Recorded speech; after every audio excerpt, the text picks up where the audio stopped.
Welcome to the Advanced Sports Analytics Show here on RotoGrinders, brought to you by Jock Market. Stop throwing your money away. It's time to check out Jock Market, the app where daily fantasy becomes a stock exchange. Buy and sell shares of players in real time for real money.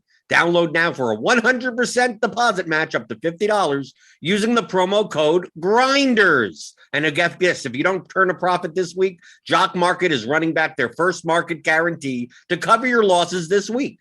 So download Jock Market in the app or Play stores, or check out jockmarket.com. That's JOCKMKT.com. And use the code GRINDERS for a 100% deposit match up to $50 on your first deposit. I'm Jordan Cooper, a.k.a. BlenderEd, Blender HT. If you want to follow me there on Twitter, joined by the man behind the numbers, the models, the dials, the hamster wheels at Advanced Sports Analytics. Stewart Gibson running. This is like kind of a quick week. It feels like, we have Thanksgiving. We have that 3-game slate, and a lot of people focus on that 3-game slate, and it's like a quick turnaround to, okay, we got 10 games on Sunday. And I want to say it's kind of a weird one for this season. We have 10 games, and no team is favored by more than a touchdown. In fact, most are within 3 points, and no team has an implied team total over 28. So would you consider, just from an overall view of this slate, would that mean that would make more teams viable as far as to come in as the top stack on the slate? Or is it still just very similar to other weeks, just maybe a little bit, kind of cut off at the top and low ends? Because I could see a lot of options this week. Yeah, we're getting a handful of teams that are coming in as positive ROI, no any one team standing out as like just a massive kind of clear cut, good team to target with regards to ownership, ceiling, correlation, et cetera.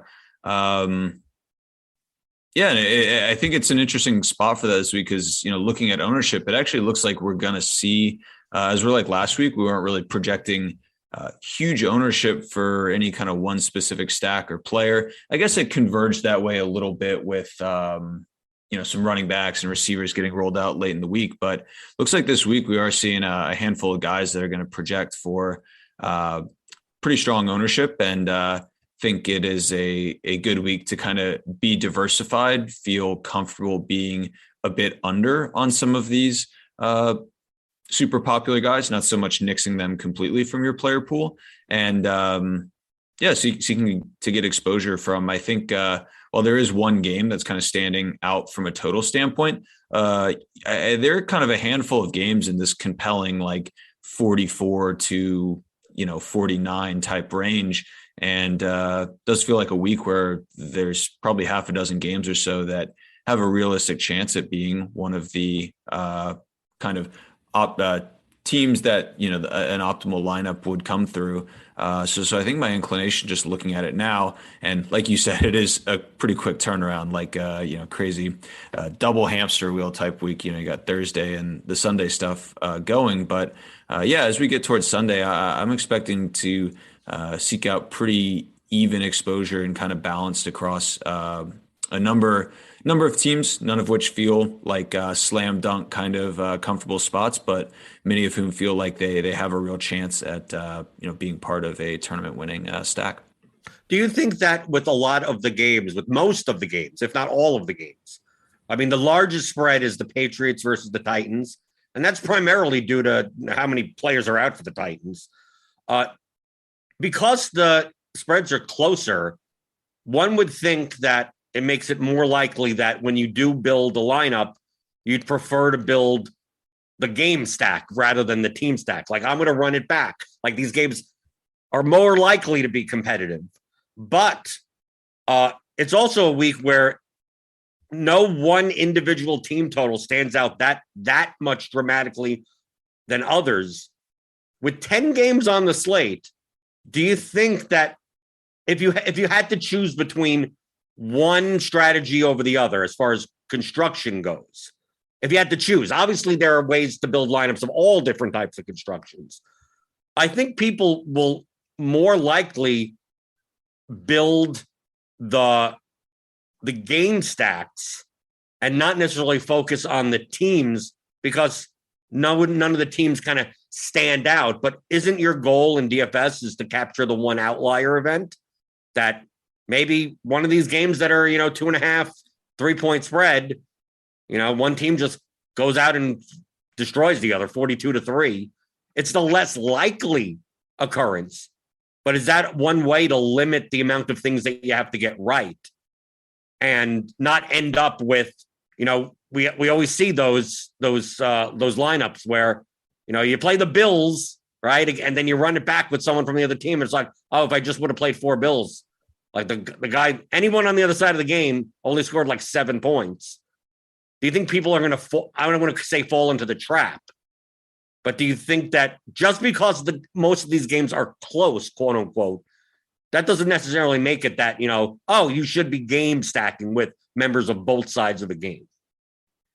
Yeah. I mean, I guess my inclination would be to let the spread dictate how, I guess not necessary, but how comfortable I am with the bring back. And like you said, with so many of these games fairly close, I think my inclination would be to seek to bring a player back from the opposite side. And especially with these game totals relatively low in general, obviously a handful of them are going to go over. I mean, I don't know, maybe they all kind of achieve or fail to achieve total, but just distribute, on a kind of distribution of probabilities, you would expect that at least a couple of these are going to kind of go over and shoot out.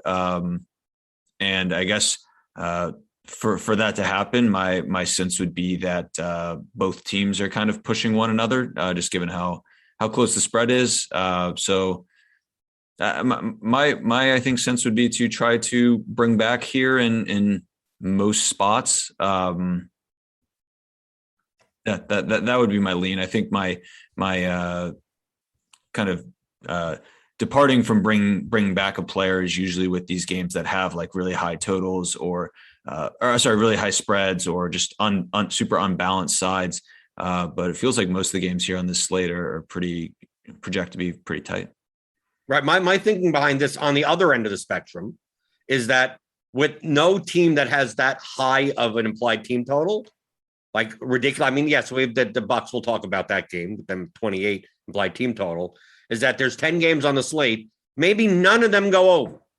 Like, I mean, significantly enough. I'm not talking about, the game that was 47 won 49 points, and that's an over. I'm talking about go significantly over, that it's more important to grab like the 3 or 4 the one-offs that are the ceiling outcomes than the one game that goes off. Because when we have 4 games that have like 52 plus totals, it's like, well, I'll just stack one of these games, and most likely those ceiling scores are coming from these games. But when we only have one game over 50, and most of them are sitting around 45 to 48 type of range, like, isn't the opportunity cost of stacking a game that, if it goes 28 to 24, like maybe you only get 1 or 2 ceiling outcomes out of players from that game, and it's more valuable to be spread out, like from a one-offs perspective, because there's so many games to target, and that's not because they're all good games to target. Is that there's not as many standout games where you could just pinpoint. Like, this is where ceilings will come from. We may get one ceiling result out of a 42 total game. We may get one out of a 47 total game. And as long as like the more that you run back your lineups, that means you're occupying slots that those one-offs could entail. I'm asking this question, not saying that there's a correct answer. Like there is no correct answer. Just I think the overall narrative, it makes sense in your head from intuitive how the game is played, like how football is played. Oh, they're all close games, so I'm just going to do all run back. So always run it back because it should be close. And it's like, well, what happens if it isn't? What happens if certain games aren't close? And since they are close, who says the underdog is the one that blows out the favorite? I mean, like because it's close, actually it's higher variance because the team, like, you could take a look and you go, oh, Chargers, Broncos. It's like, oh, I'm going to stack, like, who says the Broncos just don't go out and win 35-10? And like, it's supposed to be a close game, but maybe you play 3 Broncos and no Chargers, or you play a one-off from one game and a one-off from the other game. And like, I just see that when everything is more even, I think the field assumes that, oh, okay, now I could stack. Like I want, instead of playing 3 game stacks, I'm going to play 7 game stacks. Instead of thinking in game stacks, say I'm going to play 5 teams and then have one-offs from like every game on the slate. So it's like, as long as I get those 5 teams right, even if there's a run back that has like 24 points, I've mixed in all of these one-offs from everywhere else that they may end up in my lineups anyway. So I think that the field is going to maybe slightly overreact and say, well, I'm just going to, if I play the Rams, I got to play Devontae Adams in that lineup, instead of like, well, who says some other 7K, 8K receiver isn't good in another game and he's the only one that goes off? And it's like now you're pigeonholing yourself because the games are quote unquote close. Like I take a look at, and we'll talk about it, that Rams Packers game. And to me, I view that as the least appealing game on the entire slate. And I think some people may, if you're going to play that game, they're going to start stacking and then you basically use all their money. And it's like, maybe you're just better off just taking one-offs in that game. And once you start thinking like that, like all the games a lot of the games look like that of, well, if I do stack this game, I'm like overspending for what is a 46 total or something, or 47 or 48 total, when maybe it's better off to have a one-off Mike Evans, a one-off Deebo Samuel. So that's kind of the argument that I'm making, where there's no right or wrong. It's just more of like I don't think this is the type of slate. I don't think any slate is plug it in, always run back with like, it's never like that. But I think people will be more inclined to do it on this slate than others. Yeah. I will say, like, to me, the kind of avoiding large exposure to uncorrelated one-offs is like more viable on slates where there are teams that you can rule out. Because, if you do want to take like a kind of less game stack, more kind of one-off pick and choose approach, right? Like you naturally are going to have to select from the players that are within play. And those kind of are a function of what teams are within play. And in some weeks, like there are just so many games that not so many, but a handful of games that we can kind of just feel comfortable ruling out more or less. And I do think in this week in particular, there are very few games that to me just seem kind of completely out of play.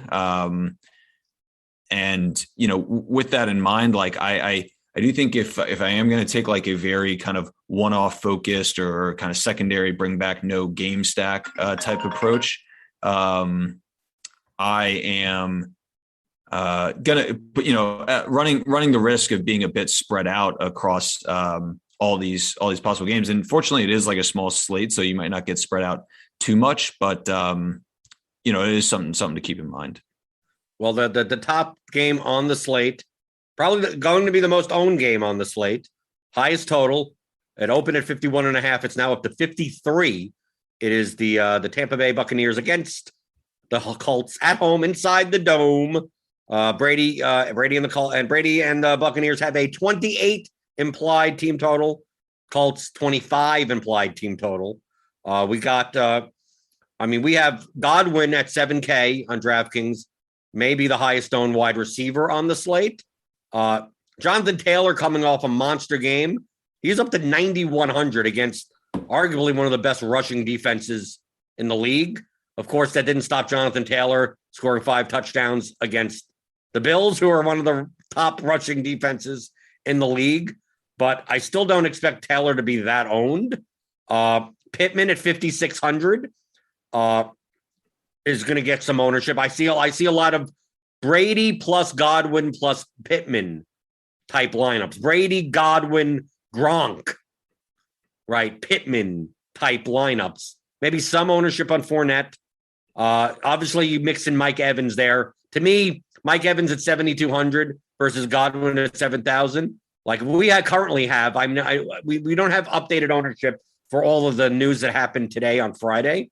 But as of this morning, Godwin 29% and Evans at 4%. Like those dramatic splits are always like Godwin is the better projected play, but it should never be a 6-1 difference in ownership. So I don't think Evans is going to end up being 4% owned anyway. I think the split's going to be more like Godwin 25, Evans 12, which still is too wide in my opinion, but at least not like 6-1 wide. I think a lot of people are going to start. This is going to be the top game stack, most owned game stack. Is the weird thing about this is that outside of like playing Evans instead of Godwin, like how do you play the stack differently? Like if you're playing a Brady or a Wentz team, like do you trust that? Who else would you be in your stack other than Pittman, right? Who else would be? I mean, the Jonathan Taylor's a hefty price at 9,100. But I guess you could do it.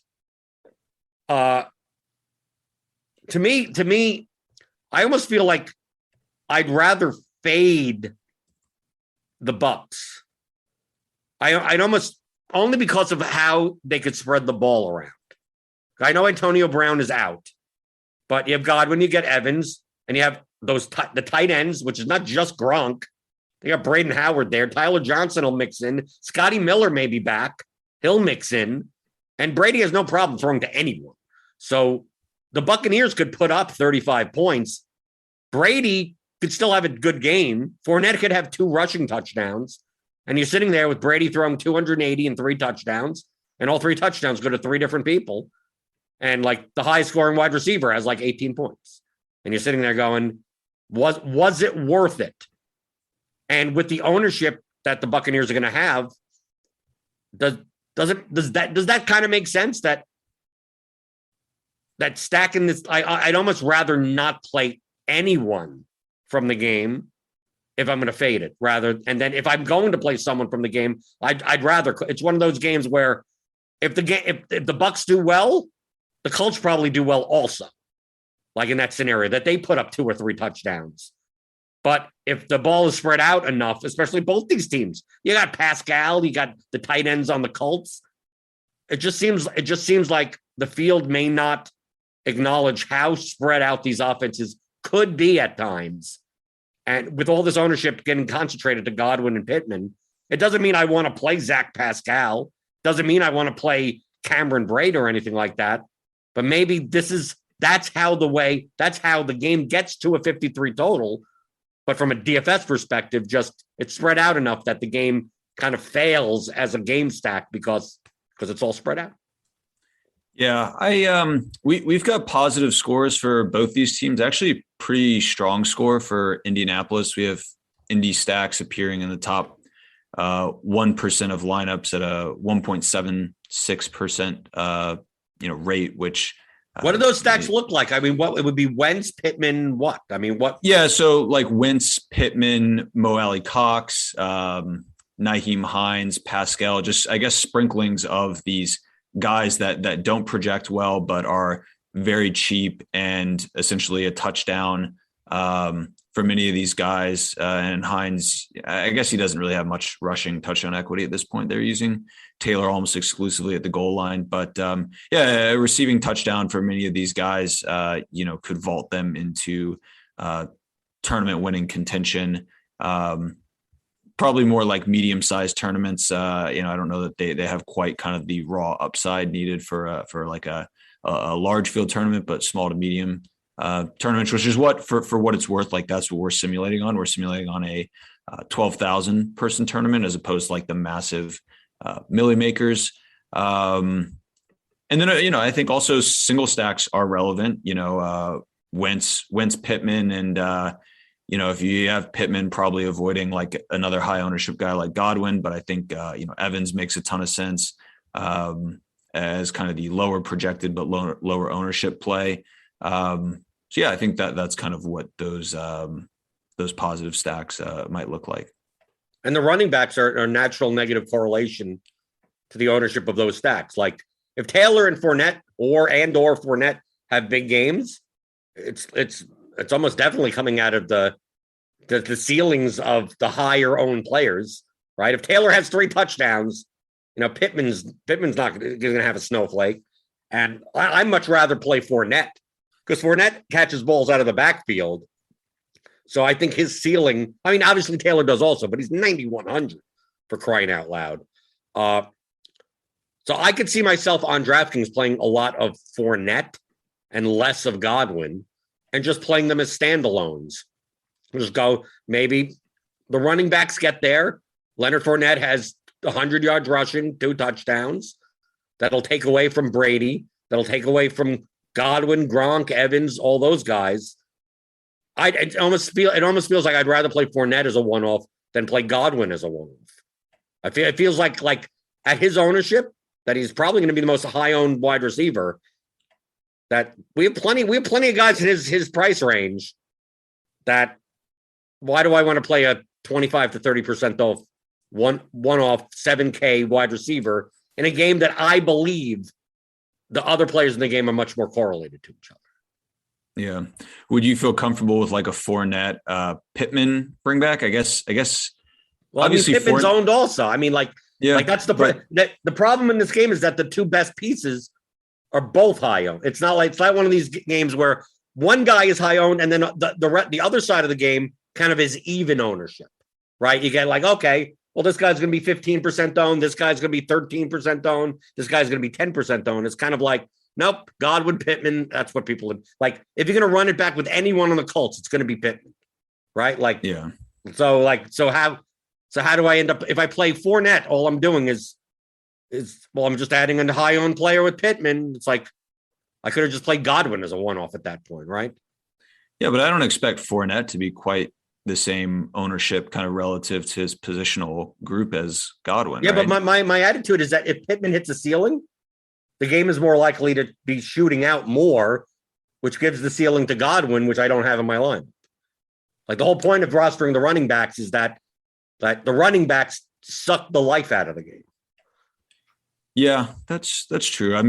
I guess my feeling with Fournette, just given the pass game role that he has, I could see him getting value without grinding out the game, slowing down the game in a massive way. If he kind of just vultures touchdowns at the goal line and is productive in the pass game role. I'm not against it. I'm just saying that the whole purpose of rostering a running back in this game is to to play the game while fading the game. But it's obvious that the best pairing is Godwin and Pittman, and playing one of the quarterbacks in the game. We're not saying that projected wise that is the best thing to do. But our goal in GPP is not to play the highest projected lineups. It's to play the most profitable lineups. And I think that on the current ownership, I think this game is going to be overall. Got it. Yeah, I'm inclined to agree with you. I think, like I said, getting positive scores from us, but it is going to be, very, very high ownership because it's just, so clearly kind of the highest total game. Okay, so other games on the slate, what other games on this 10-game slate would you consider to be a plus, meaning that you believe that the game stack is above expectation compared to its ownership? Yeah, so I have one game with both teams showing up as pretty good positive scores. That's Philadelphia at the Giants. Just one of these middling total games. There's kind of a half dozen or so in kind of the 44 to 46 range. The Eagles kind of skew run heavy, so it's not like a conventionally great spot where I kind of expect both these teams to be playing super fast or anything. But we have it scoring as kind of a positive expectation spot. Both quarterbacks have rushing upside, which I think is always kind of a nice plus. So that's a spot that I'm looking to. I agree with you. This is one of my plus spots also. Based on Daniel Jones' last game, I think people are going to definitely stay away from him. We got a bunch of injuries on the Giants side. Every week with the Giants, there's always 2 guys injured, and it's always 2 different guys. So we've got news today that that Shepard is out. Tony is doubtful. Barkley is questionable. But what this does is it just eliminates players that you have to play with this. I prefer the Giant side of this. I prefer Jones, Galladay, Ingram, or Slayton, something like that. You could also pair Jones with Barkley. Barkley's cheap enough. He's 6,300. He will catch balls out of the backfield if he does play. He's questionable. And then you run it back with either Sanders or Goddard, right? Rager should be back. So that'll take away some, like Quez Watkins and Devonta Smith. I think Devonta Smith is overpriced at 6,400, but he definitely has a ceiling. So I have no problem playing him. But I think Goddard should be on DraftKings is going to be one of the higher owned tight ends. But I really don't care about tight end ownership. But he's more likely going to be owned as a solo one-off. Like, it's not like, oh, well, Goddard's going to be owned. That means all these other guys are going to be like, no, just people playing a one-off tight end. So by playing Barkley opposite or Galladay opposite Goddard, it like mitigates that ownership a little bit. But yeah, but understand though, Stewart, I view this game as a high variance game as far as pace is concerned. But those typically the ones that I'm looking to target, where this game could be mistake-prone teams, short fields, and someone makes a mistake and it's a 70-yard touchdown. This game could also be like the Eagles running the ball 70% of the time with a lead, and the game grinds to nothing. Daniel Jones, it's 3 and out, interception, fumble, and the game is like, the Eagles win 27-10, or not even 17-10, and no one gets there. But compared to its ownership, I'm more likely to take a shot that maybe these two teams do play well enough and efficiently enough and not as slow paced on the Eagle side that it does go over. Yeah, I think for me, kind of the perfect scenario for the game is Barkley doesn't play. The Giants still get out to an early lead, but because I think really the Eagle side is concerning. They can be really run heavy at times, and I think the floor kind of outcome for this game is probably tied more to a Eagles victory than it is to a Giants victory. Naturally, I tend to like, except for, teams like Tampa Bay, Buffalo, and Kansas City. Like, I think teams playing from behind can be good. But, I could see circumstances where if Barkley's out, the Giants still might skew more pass heavy, even if they're ahead, just given kind of the personnel they have. So that injury will be something to keep an eye on. It's interesting. Like, usually we have kind of a handful of teams that we tag as like high variance games. It feels like many of these games. Well, I think the ones that I'm quite interested in there's really 3 that I have pegged as like high variance games. I think this is a week where kind of the high variance games are appealing. And I would like to just kind of take a shots on a smattering of these games. And okay, so what are the other 2? So I have in no particular order, but I see Houston Jets as high variance, and I see Atlanta Jacksonville as high variance, and okay, and a third being Minnesota and San Francisco. Like, I think all 4 of these games are high variance. There's realistic routes though to all of them, going over in meaningful ways. Okay, so would you consider them all to be pluses? As I look through my stuff, yeah, I mean, I have like San Francisco side tagged as a plus, Houston side tagged as a plus, although I think Houston could get a good bit of ownership. I know you guys have pretty high ownership on Cooks and Tyrod Taylor. Yeah, we have in this game, just to go over, we'll go it slowly one by one for a little bit. To me, the Jets Houston game is easy. Like, Tyrod Taylor, Brandon Cook, Corey Davis is the run back, and you're done, right? I mean, like, maybe you could play Elijah Moore instead. I mean, it's the Texans and the Jets. But like you said, it's a high variance spot because it's 2 crappy teams, and they could be crappy in 2 different ways. Crappy by inefficient offenses or crappy by inefficient defenses, right? So it's like this game, when two bad teams face each other, this game could be 38-35.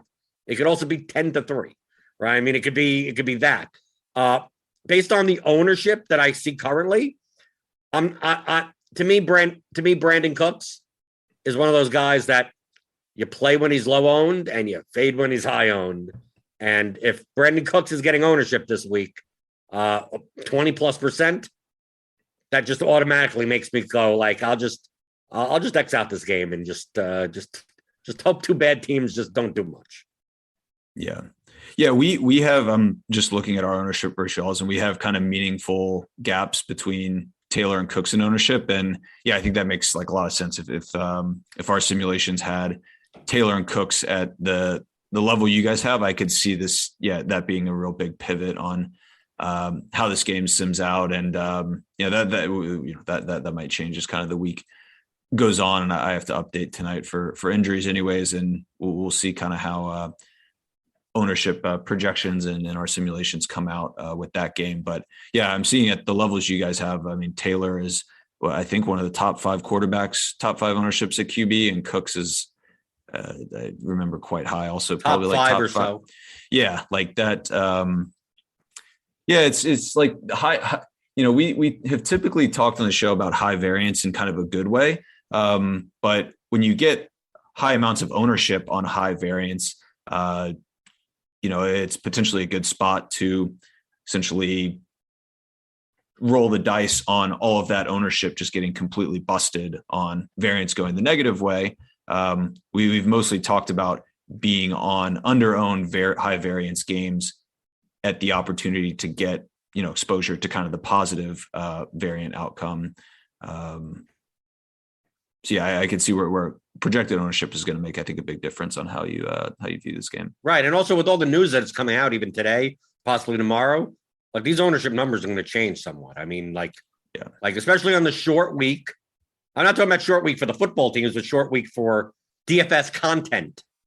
Like a lot of people that consume content, like they've consumed stuff for Thanksgiving.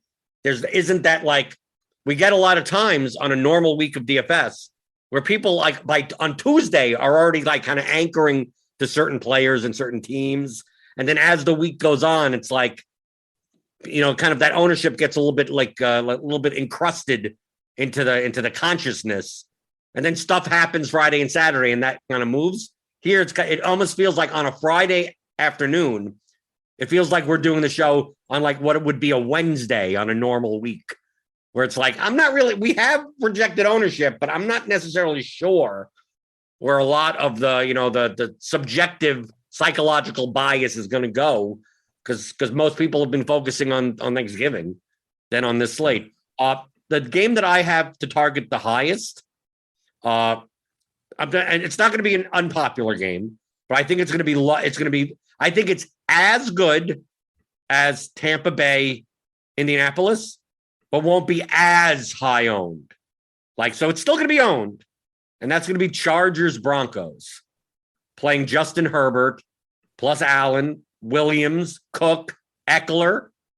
And you could even, I don't know about the Bridgewater side, but I mean, you have cheaper pieces. You have Judy, you have Fant, you have Sutton. They got to spread the ball around. You can play Javonte Williams, 5,200 at running back. Just that, to me, the Chargers side is much more condensed than the Broncos side. So with it being much more condensed, that's where I'm going to stack with two guys.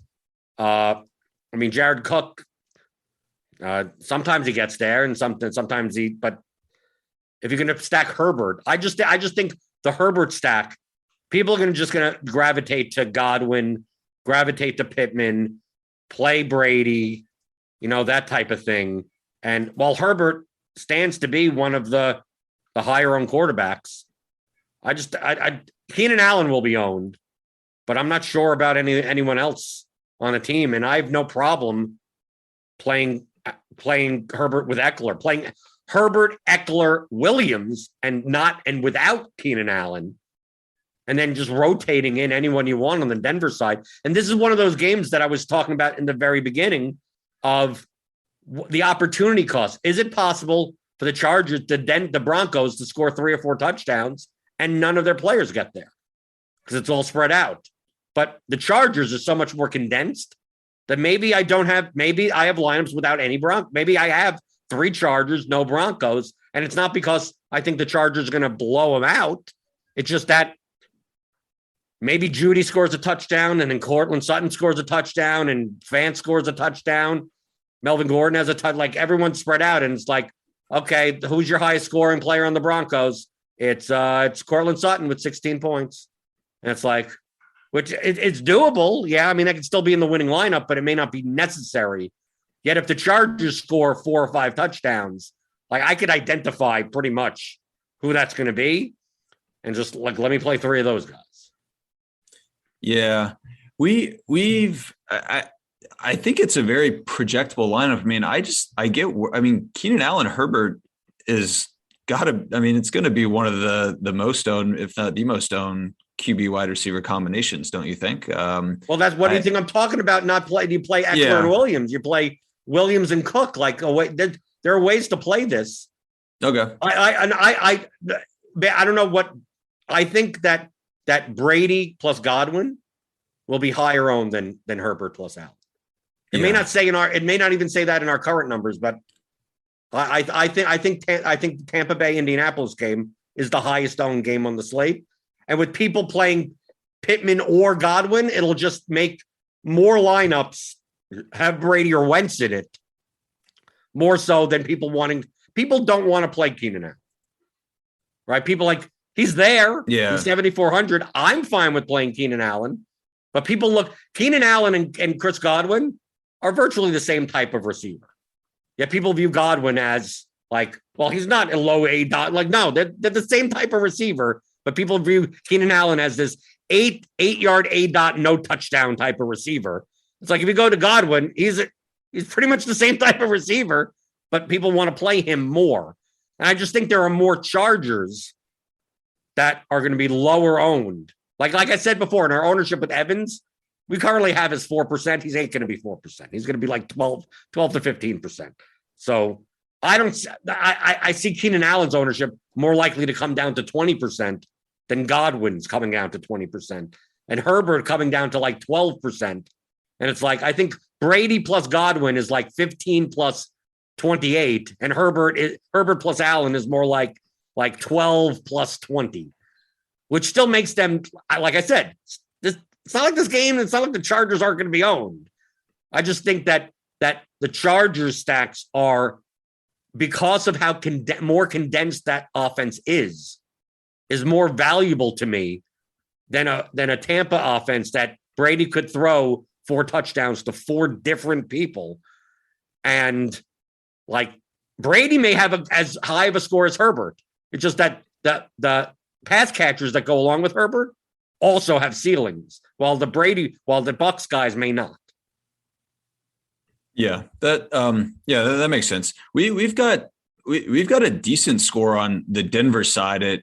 They are. I mean, you raised kind of I think the strongest point with Denver is that they are potentially spread out now that they got kind of all these guys healthy. Judy back in the mix. I am potentially interested though in the Denver side a little bit. Going with Sutton or Judy. I do like Javonte Williams a decent bit.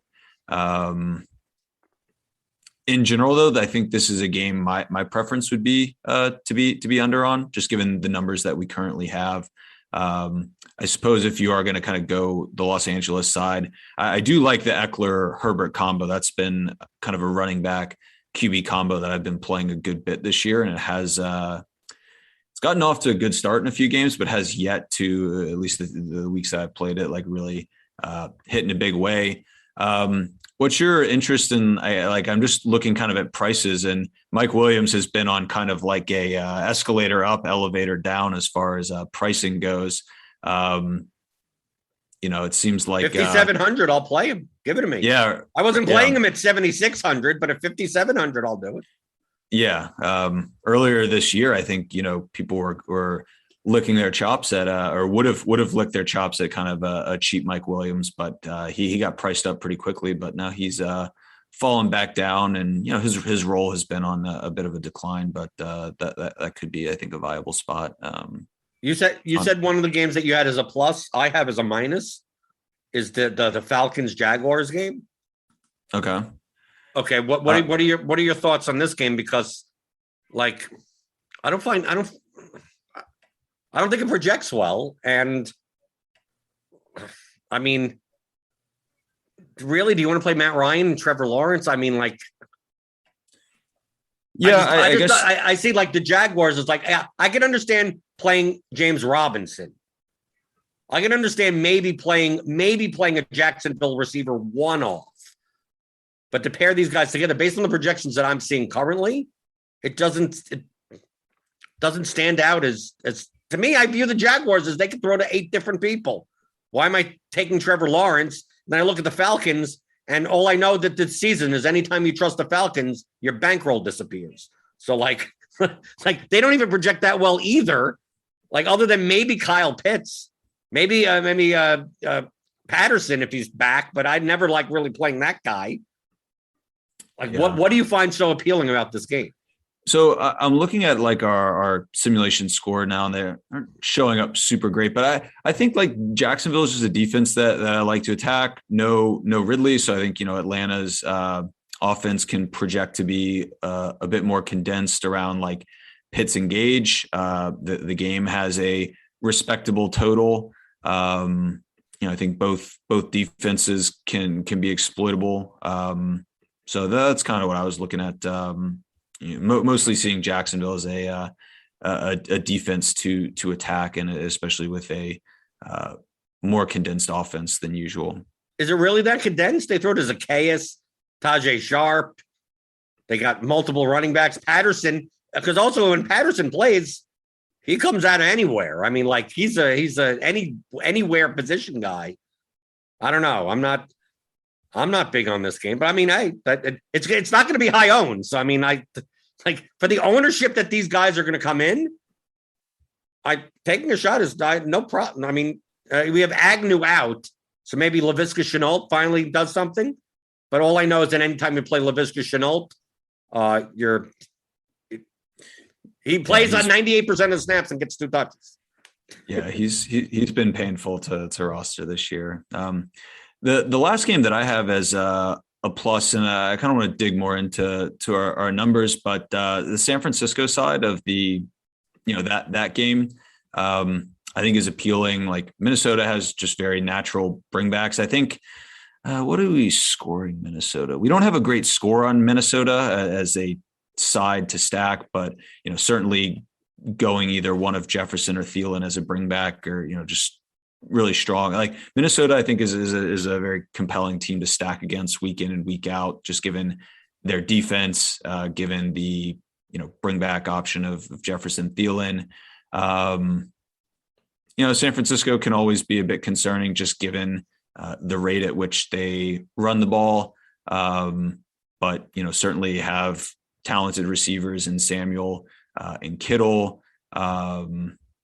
Ayuk's role has been expanding a decent bit in recent weeks, but certainly like Kittle and Samuel look pretty compelling to me. The price is way up on Debo, so I'm not expecting him to get like a ton of ownership. But yeah, that's a side that we have pegged actually as pretty strong in our simulations. Right. I agree with you on the 49ers side. The problem that I have in this game is that any run back you have is expensive. Like, I prefer Thielen over Jefferson, even though obviously Jefferson has the higher ceiling. It's just that once you pair Garoppolo, Debo, Kittle, well, you're going to run it back with Justin Jefferson, 8,300. Then good luck. I'm going to have to look under your couch cushions to find the rest of your salary for your lineup. So, like, this is one of those games, like I said before, maybe you don't play the Vikings run back at all. You just play the San Francisco sack because of the pricing on the other side. So like, I'm with you on the 49ers side, and the Vikings side is going to be low on. I mean, it's not like they're going to be owned. It's just that from a pricing perspective, what is the opportunity cost of rostering Justin Jefferson as a run back in the San Francisco stack than rostering another $8,300 level player from some other game? I mean, from somewhere else that ends up, getting there or whatever. So like, to me, that's my whole thesis from the beginning is more for games like this and games like the Rams Packers game. I'm interested to see what you have for this, because I have this as literally the lowest ranked game stack of the entire slate. Some ownership's going to go to Adams. Some ownership's going to go to Henderson. If Aaron Jones is out and AJ Dillon is in, obviously he's in. If Jones is out, he'll be owned. But just from a price perspective, like how the hell do you stack? Cooper Kupp's 9,600. Devontae Adams is 8,600. It's going to be one of those things where this is going to be the game that gets there. These teams typically, when these teams hit ceilings, it's when the pack, like these are going to play team totals. Rams 24.25, Packers 22.75. Normally we play the Packers when they have a 28 or 29 team total. We play the Rams when they have a 28 to 30 team total. Now we're paying more for these players. Yes, it's a closer game, but how do you stack this game with essentially playing like half the salary for your lineup into like 3 or 4 players? Yeah, we have the Packers as the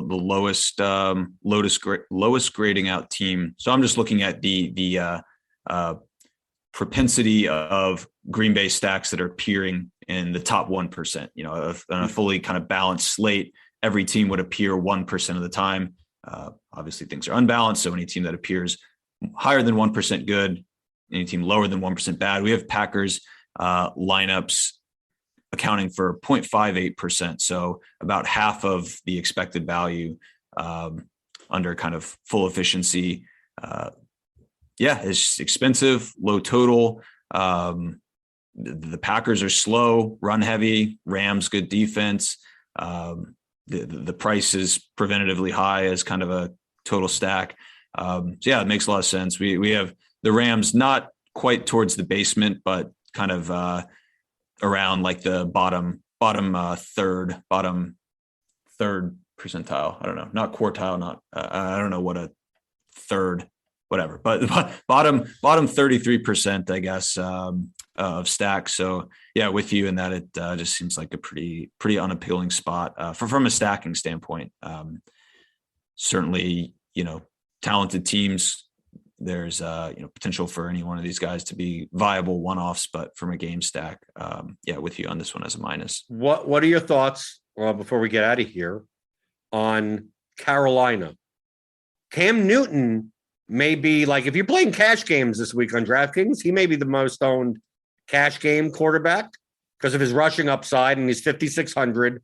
The Panthers are favored, but this is the lowest total game on the entire slate. Do you think that we have the ownership of McCaffrey and DJ Moore as fairly high, and they do project well.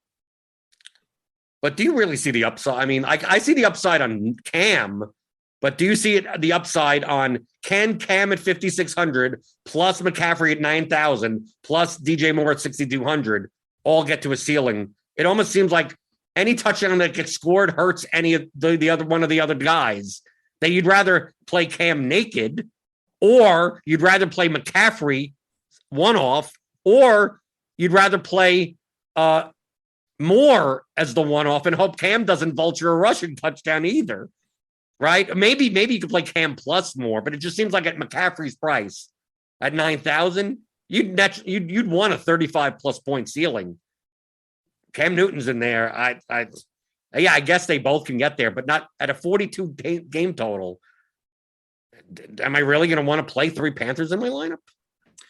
Yeah, I'm with you. This feels like a preventatively low game total, and I don't even think you're going to get them at like a huge ownership discount. I don't think like a ton of people are going to go to, Cam, McCaffrey, more stacks, but I think it'll be a lot more than people going to, I don't know, any of the, going to like a Denver stack or going to, even like a San Francisco or Philadelphia or New York stack. really Giants or Jets. I think I would just rather go with these teams that are going to be lower owned, higher game total.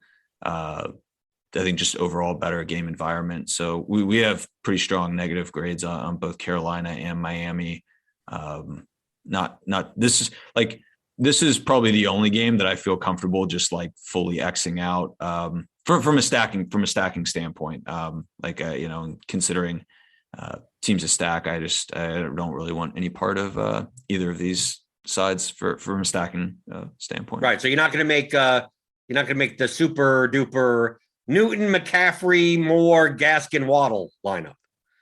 No, not on a 41 game total. I think that's and it's like not even at no ownership. It'd be like, I don't know, maybe if the total crept up over the course of the weekend and some other games came down, and you could project a lot of ownership for McCaffrey, but no Moore, no Newton, no Waddle type ownership. But like, I think these guys are going to get fairly owned.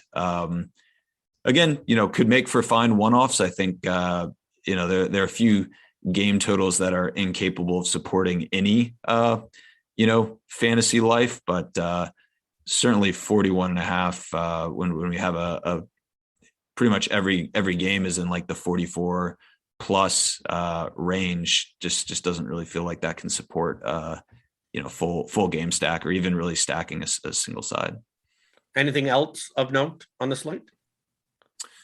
Just like Pittsburgh is kind of a small minus. I don't think they're going to get a ton of ownership. That's mostly just going to be like, I think you'll get a lot of Deontay Johnson one-offs, but I can't imagine there will be too much. Just like people really like Cincinnati. And I think, you can see people trying to talk themselves into like Ben Johnson, bring back one of the receivers type thing. And, I don't know. Cincinnati is a team that, from a stacking standpoint, I've been under for most of the season. I think probably want to continue to be that way. Been under Cincinnati and teams that have played them. They just can play really slow, and their receivers like always project well from a median standpoint, but just given their pace, it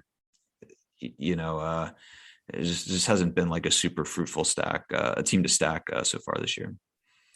So people could find out all these stats and interesting insights in your Substack at advancedsportsanalytics.com.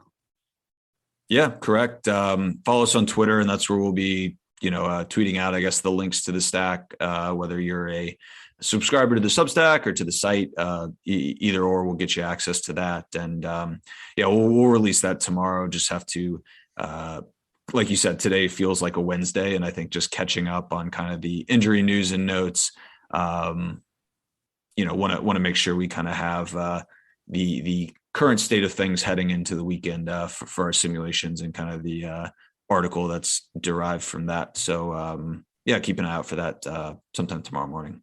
And that's on Twitter at AS Analytics DFS. You could follow Stewart himself, Stewart Gibson. Follow me on Twitter at BlenderHD, and feel free to like and subscribe if you're watching on YouTube. And if you're listening on the RotoGrinders fantasy football feed, go to iTunes, rate and review. It's always appreciated. So until next time, there's been another edition of the Advanced Sports Analytics Show here on RotoGrinders.com.